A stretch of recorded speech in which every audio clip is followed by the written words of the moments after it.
Dasma Shqiptare 2017 prezanton. Unë jam 61 vjeç. Gjithë jetën time kam punuar punë të rënda dhe kam bërë çdo sakrifisë të mundshme për të rritur djalin tim. Ai ishte gjithçka për mua. Kur erdhi koha dhe ai u martua, shtëpia jon u mbush me një frym të re. Çdo gjë po shkonte pikërisht ashtu siç duhej. Nusja ishte një vajzë rregullt, punëtore, dhe për 3 vitet e para të martesës së tyre kishim një harmoni të plot në shtëpi, e nuk u dëgjua kurrë një fjalë me zë të lartë. Por sa po kaluan ato 3 vjet, djali im mori një vendim që ndryshoi rrjedhën e gjërave. Ai kishte mbaruar shkollën dhe gjeti një mundësi shumë të mirë për të ikur në Gjermani, për të punuar si infermier. Kur ma tregoi planin, unë ula dhe fola shtruar me të. Dëgjoj, thash, nëse e ke ndar mendjen të ikësh, mos ik vetëm pa nusen. Merre edhe këtë me vete. Ju jeni të rinj, e keni nevojë të rini bashk. Por djali ishte kokfort. Jo, më tha ai me bindje. Dua të shkoj e të sistemohem një herë vet, të filloj punën, të gjej një apartament me qira, e pastaj shohim e bëjmë. Ajo le të qëndroj këtu me ty për ca kohë. Fjalët e tij ishin të vendosura. Ai bëri gati letrat, përgatiti valixhet dhe iku në Gjermani, e unë mbeta vetëm me nusin e djalit në shtëpi. Që në javët e para e shihja që ajo rrinte e menduar dhe e tërhequr, me dhimbse i shumë. Ishte e re, sa po kishte filluar jetën e saj martësore dhe burri i kishte ikur larg. Për këtë arsye, unë vendosa të sillem sa me but me të. Doja që ajo të mos mërzitej dhe të mos e ndjente shumë boshllekun e atij vendimi. Ja plotsoja çdo dëshirë. Kur shkoja në treg, i blija çdo gjë që i pëlqente. E lija plotësisht e lirë, pa e ngarkuar me asgjë nga punët e rënda të shtëpisë, vetëm e vetëm që të ndihej e qetë. Mirë po, koha kalonte dhe ajo, siç duket, e keqkuptoi plotësisht këtë sjelljen time të mirë. Me kalimin e muajve, filloi të merrte një liri krejt tjetër në atë shtëpi. Nuk ishte më ajo nusja e tërhequr dhe e urtë. Filloi të sillej dhe të më trajtonte pothuajse sikur të isha unë burri i saj.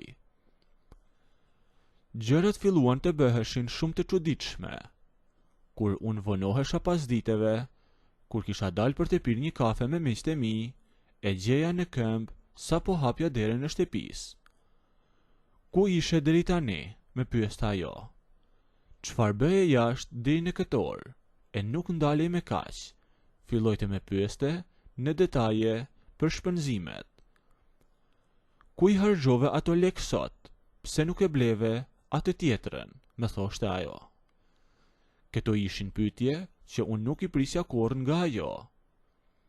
Ajo ndërtonte një lloj autoriteti mbi mua, tamam siç do të bënte një grua me burrin e saj. E unë i dëgjoja fjalët e saj, i vira re të gjitha lëvizjet dhe pavarësisht provokimeve e mbaja veten.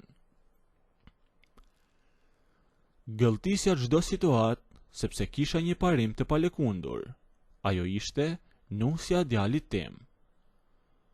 Nuk e zgjasja bisedën, i ktheja një përgjigje të shkurtër dhe largohesha për në dhomën time, duke pritur që djali të bënte letrat dhe ta merrte atje.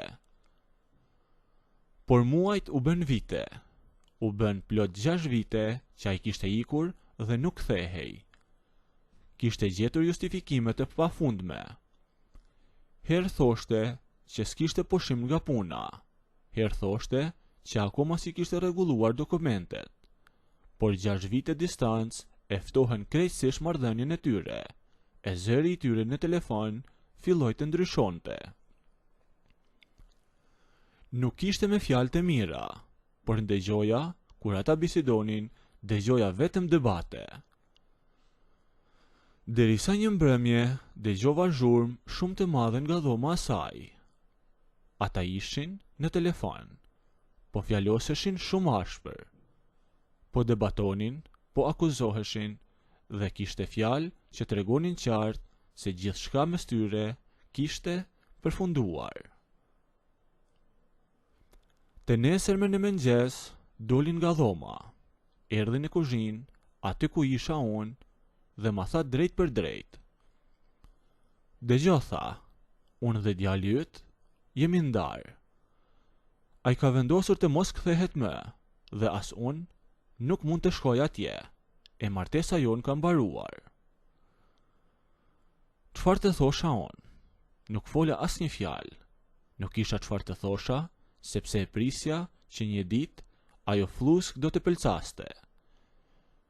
Ajo më tregoi se do të mblidhte plaçkat dhe do të kthehej përfundimisht në shtëpinë e prindërve të saj. Ju deshen 2 ditë të plota për të rregulluar të gjitha rrobat e saj të atyre viteve.